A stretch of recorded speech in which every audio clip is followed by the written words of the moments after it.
Magandang araw mga idol at mga kababayan.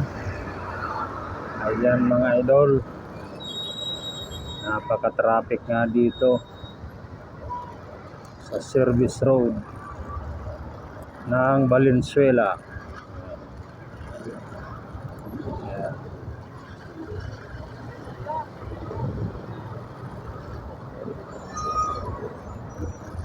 Ang ganitong oras mga idol, talagang matraffic na. Kaya lalo pa ngayon at Sabado, traffic talaga.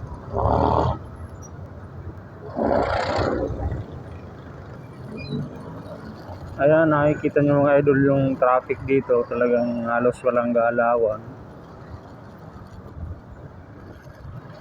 Kaya sumisingit-singit na lang tayo dito sa gilid-gilid.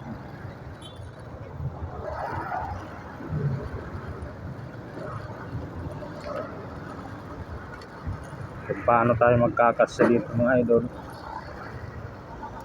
Traffic na nga.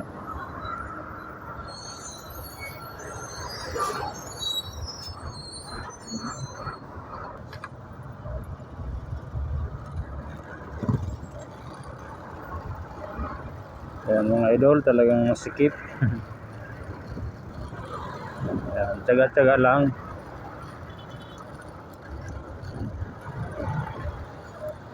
Ayan. Well, nandito tayo ngayon mga idol sa may service road ng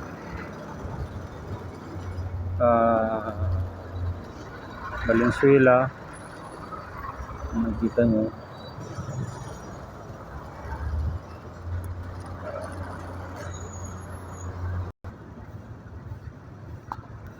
Ayan mga idol.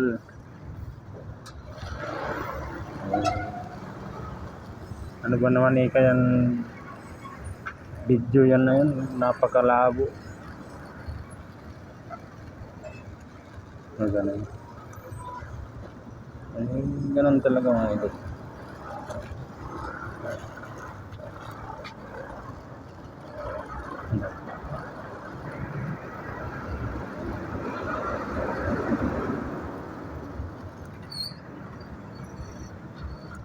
Tadan lang idol. Traffic. Salamat.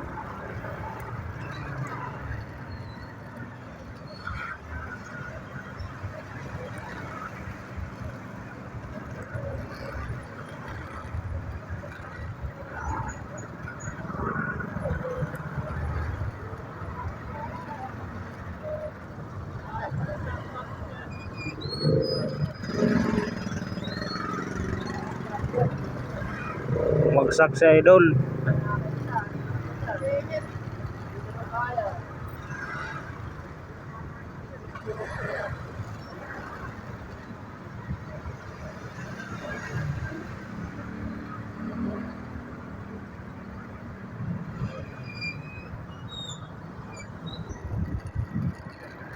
So ayan mga idol, nag-shortcut na nga lang tayo dito sa sa Kabatuhan Street para makaiwas tayo doon sa napakatinding traffic.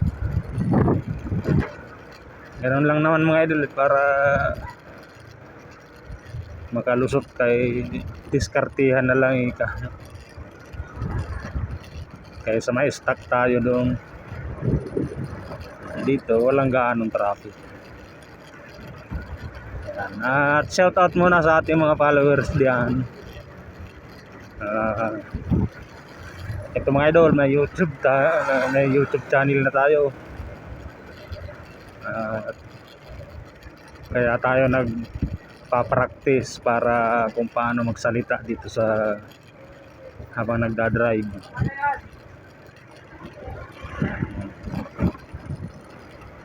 Kaya pag nagkaroon na tayo ng ng sarili nating gamit pang-vlog, medyo sanay na tayo.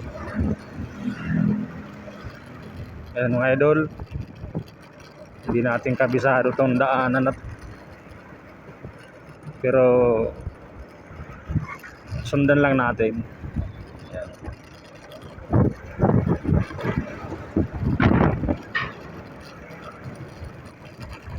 Yan mga idol, ang gamit nating motor ngayon ay itong SkyDrive 2017 model na FI. At wala naman tayong ibang magagamit kasi na motor. Ito lang. Pero malay natin mga idol, kung lulubin ng Panginoon ay baka makabili na rin tayo ng big bike na siya natin magagamit sa ating pagbablog. Ano ka Tata Mahuro motovlog, pero ang ina-upload yung mga sa pabrika. Practice nga lang mga idol, hindi ba ganun? Kaya pasensya na kayo mga idol kung ganito yung napapanood ninyo. Wala tayong videographer mga idol, wala rin tayong video editor, kaya ano lang, sariling sikap lang paano makakapag video. Minsan alog-alog.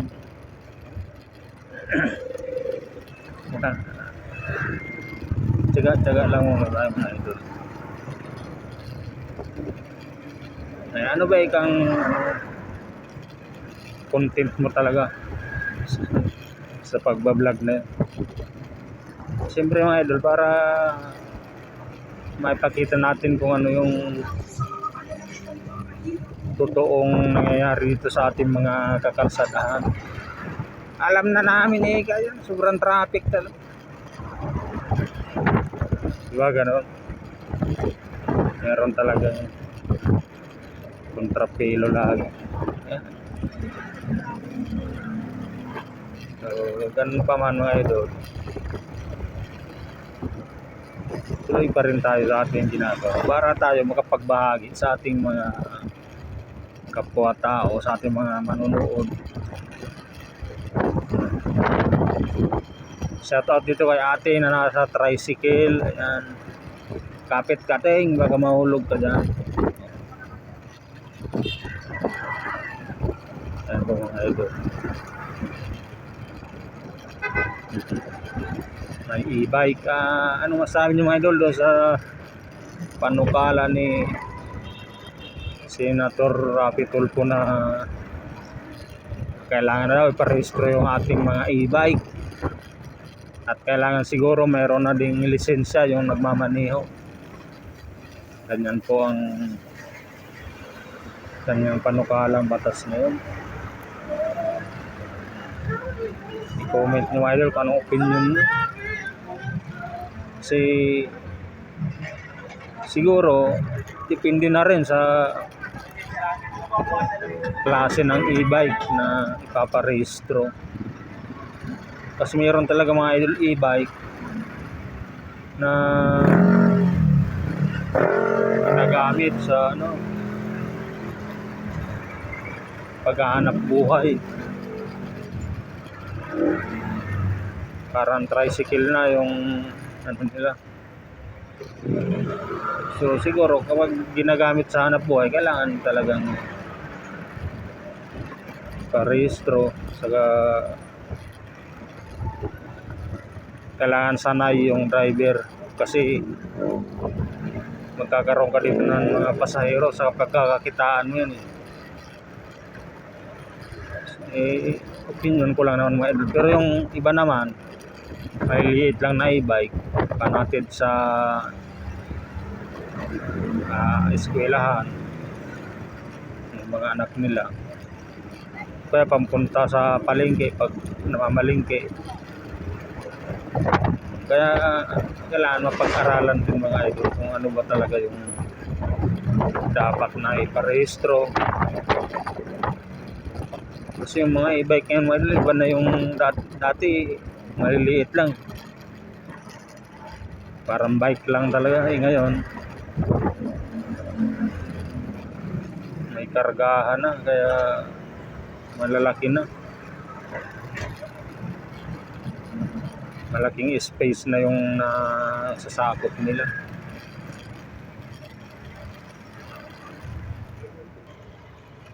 Kaya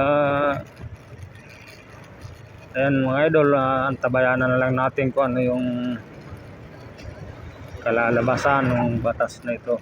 Siyempre meron dyan mga kumukontra, meron pabor, at kung paano yung implementasyon nito. Siyempre sasabihin na naman ng mga kababayan natin mga gamit lang ikas ano yan pangungutong, katulad nga yung mga ginagawa ngayon na nasaksihan natin, kinukutungan yung mga inuhuli nila para hindi ka na ikat-tikitan, maglalagay, di ba ganun mga idol.